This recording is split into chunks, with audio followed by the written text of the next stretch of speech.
In May of 1990, Governor Clinton was running for re-election for what would turn out to be his last term.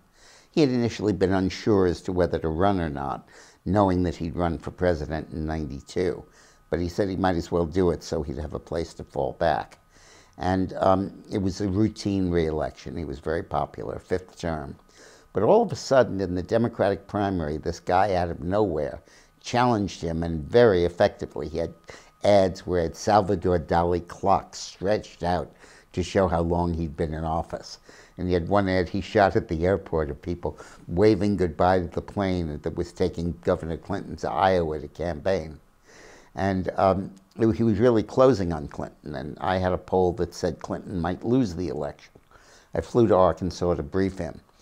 Clinton kept me waiting until midnight, and I think he'd had something to drink.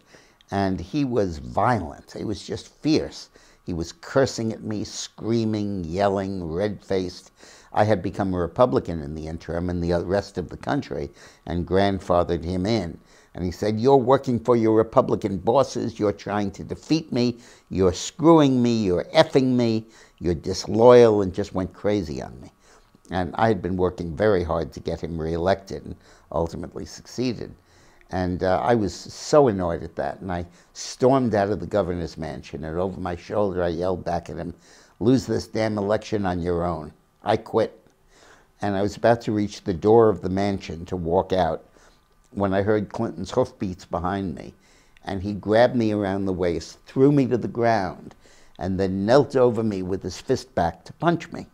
And Hillary, who was there, came in screaming and grabbed Bill's arm, stopped him from hitting me, said, Bill, come on, stop. Think of what you're doing. Bill, stop, think."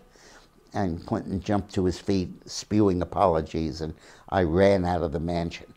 And Hillary ran after me and put her arm around me and walked me around the grounds, calming me down. "Dick, please don't hold this against him.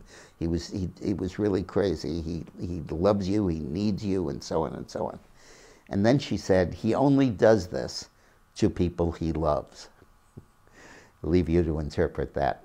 This story and 99 others are in my new book, 50 Shades of Politics.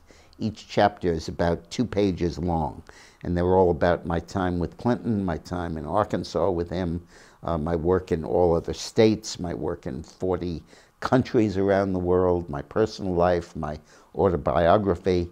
And if you want to read it, it's a fascinating, lovely, sometimes funny book. You'll laugh out loud 5 or 6 times at some of the stories.